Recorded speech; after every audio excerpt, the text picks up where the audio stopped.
My husband is Pawan Kalyan's fan. You can ask him also. Blockbuster movie. చాలా అంటే చాలా బాగుంది. ఆకలి తీరిన పవన్ కళ్యాణ్ ఫ్యాన్స్ అంటే చాలా మంది స్టోరీ లేదు ఓన్లీ ఎలివేషన్స్ మ్యూజిక్ తో నడుస్తుంది. యాక్షన్ కేజీఎఫ్ పక్కా కేజీఎఫ్. ఇప్పుడు కేజీఎఫ్ సైడ్ పవన్ కళ్యాణ్ గారి విలన్ హీరోయిజం ఎలా ఉందంటారు? పవర్ఫుల్. అంటే చాలా రోజుల నుంచి కూడా పవన్ కళ్యాణ్ గారికి ఇలాంటి క్యారెక్టర్ పడలేదు కదా. కేజీఎఫ్ లాగా ఉంది మూవీ, చాలా బాగుంది. ఓజీఎఫ్ గురించి పవర్ స్టార్ రియల్ స్టామినా ఈ సినిమా తెలుస్తుంది. సో బాక్స్ ఆఫీస్ రికార్డులు అంటారు కదా ముద్దుగా, బాక్స్ ఆఫీస్ అమ్మ మొగుడని ఎందుకో మళ్ళీ ప్రూవ్ అయింది. The king of craze and craze కా బాప్ అఫ్ కోర్స్ నైజాం కావచ్చు, రాయలసీమ కావచ్చు అండ్ ఆంధ్ర కావచ్చు, ఓవర్ సిరీస్ లోనే కుమ్మేస్తుంది భయ్. ఇంకేం చెప్పాలా, సాయంత్రం మళ్ళీ షోకి రావాలి. సో ఆబ్వియస్ గా ప్రతి ఒక్కళ్ళు ఆంధ్ర తెలంగాణ హ్యాపీగా చూడండి.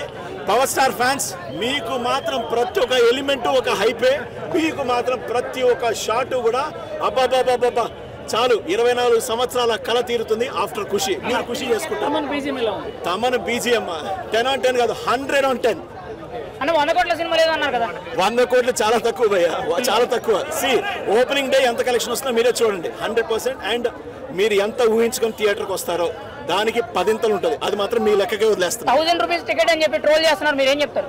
1000 రూపీస్ నేను చెప్తాను చూడండి. Sujeeth direction, Thaman music, power star swag and of course fans కావాల్సిన ఎలిమెంట్స్. 1000 రూపాయలు చాలా తక్కువ భయ్యా, చాలా తక్కువ. ఆయన వాడని ఇన్స్ట్రుమెంట్ లేదు, కొట్టని దమ్ము లేదు, అసలు చెదకొడిసాడు. సరే ఈ మ్యూజిక్ తో మొత్తం ఇండియన్ ఫిల్మ్ ఇండస్ట్రీలో ఉన్న ప్రతి ఒక్కరు ఇన్స్పిరేషన్ గా తీసుకుంటారన్నారు, అలా అనిపించిన మ్యూజిక్? డెఫినెట్ గా మా ఊడు కూడా డ్రమ్మరు ఎంత ఇన్స్పిరేషన్ అంటే చాలా బాగుంది. సార్ ఇక్కడ ఓజీ స్టోరీ అనేది కేవలం ఎలివేషన్తోనే నడిచింది, స్టోరీ ఏం లేదు, అంత ఆశించదగ్గ ఫలితం లేదని అన్నారు, మీరేం చెప్తారు? కాదు, చాలా బాగుంది సినిమా. ఎలివేషన్స్ అవన్నీ కూడా అవసరం, సినిమాకి అన్నీ అవసరం. ఆ సినిమాకి అదంతే, ఆ రక్తపాతం అదంతా గోల్ అవసరం, అంతే. చాలా బాగుంది. పవన్ కళ్యాణ్ గారి కెరీర్ లో ఇది ఒక బిగ్గెస్ట్ ఫిల్మ్ అంటారా? ఇంకా బిగ్గెస్ట్ ఫిల్మ్ చాలా చేస్తాడు ఆయన, వదిలేయాలి కానీ దీని మించి చాలా ముందుకెళ్తాడు ఆయన. ఇది ఒక మైల్ రాయి అంతే. సినిమాలో మాస్ లాట్స్ ఎక్కువ ఉన్నాయంట. మాస్ ఐటమ్స్ అంతే కదా, మా సినిమానే ఇది. మాస్ ప్లస్ ఫ్యామిలీతో వచ్చామంటే క్లాస్. మాటలో ఓజీ గురించి మీరు ఏం చెప్తారు సార్? ఒరిజినల్ గ్యాంగ్స్టర్, దుమ్ము రేపాడు అంతే. దుమ్ము రేపాడు. ఓజీ చూసావు, ఎలా ఉంది? ఓజీ మూవీ ఈ రోజు ప్రపంచవ్యాప్తంగా రిలీజ్ అయింది. ఈ సినిమా అయితే ఆల్ టైమ్ రికార్డ్ కొడుతుంది తెలుగు ఫిల్మ్ ఇండస్ట్రీలో. పవన్ కళ్యాణ్ గారి కెరియర్ లోనే బెస్ట్ మాస్ అండ్ అవుట్ సినిమా. ఈ సినిమా ఒక ఫ్యాన్ బాయ్ మూమెంట్, ఎలా తీయాలో అలా చూపించాడు Sujeeth. Thaman BGM, best BGM ఇచ్చాడు. ఆల్ టైమ్ ఇండస్ట్రీ రికార్డ్ అవుతుంది. ఓవర్ మాస్ వేరే లెవెల్. పవన్ కళ్యాణ్ గారికి 100 కోట్ల సినిమా లేదని చెప్పి ట్రోల్ చేస్తున్నారు కదా. ఈ సినిమా 300 కోట్ల మార్క్ దాడుతుంది. 300 కోట్లు కూడా తుడిచిపెట్టుకుని పోయే పరిస్థితి ఉంది. అలాంటి సినిమా డివి దానయ్య గారు, కళ్యాణ్ గారు అమ్మాయిలందరికీ చూపించారు. ఖచ్చితంగా సుజిత్ అయితే ఫ్యాన్ బాయ్, ప్రతి ఫ్యాన్ అలా చూడాలనుకుంటున్నాడు.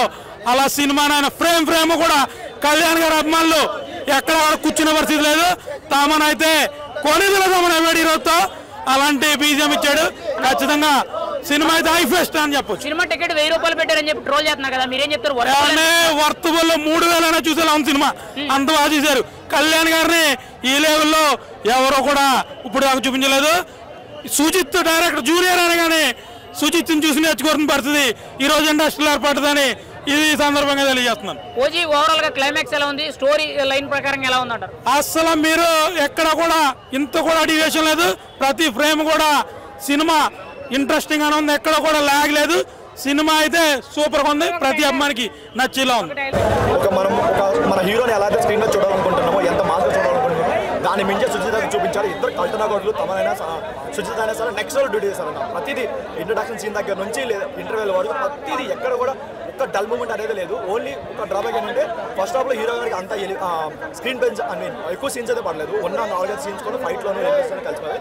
బట్ సెకండ్ హాఫ్ వచ్చేసరికి ఆయన పడ్డ సీన్స్ అన్ని పడ్డాయి. కానీ ఒక రొటీన్ రెగ్యులర్ డ్రామా అవడం వల్ల స్టోరీ వైజ్ ఇంకొంచెం కాన్సెప్ట్ తీసుకోవాల్సింది. స్టోరీ వైజ్ గా ఆల్రెడీ మనం చూసిన స్టోరీ అలా అనిపించింది తప్ప కొత్తగా అనిపించింది. బట్ ఎగ్జిక్యూషన్ వైజ్ వచ్చేసరికి మాత్రం నెక్స్ట్ ఎలివేషన్ పడ్డాయి. మీరు తెలుగులోనే కాదు ఏ ఇండస్ట్రీలో కూడా ఎంత మంచి ఎలివేషన్ అయితే ఎవరికి పడండో. మనకి ఇప్పుడు ప్రభాస్ గారికి సలార్లు ఎలా పడ్డాయి, లేదంటే యష్ గారికి కేజీఎఫ్లు ఎలా పడ్డాయి, విక్రమ్లో కమల్ హాసన్ ఎలాంటి ఎలివేషన్స్ అయితే పడ్డాయో దానికి మించి ఎలివేషన్స్ అయితే పడ్డాయి. ఇప్పుడు మనకి సలార్ ఎలా అయితే కంపేర్ చేసుకుంటే ఎలివేషన్స్లో దాని అమ్మ మొగుడు అని చెప్పుకోవచ్చు. ఓజీ అయితే ఆ లెవెల్ ఎలాంటి డిసప్పాయింట్మెంట్ అయితే లేదు. బట్ ఓన్లీ డిసప్పాయింట్మెంట్ ఏంటంటే సెకండ్ హాఫ్లో వచ్చే స్టోరీ అండ్ ఫ్యాన్స్ వరకు బ్లాక్ బాస్టర్ కాల్ ఎగరేసుకొని చెప్పుకున్నా సరే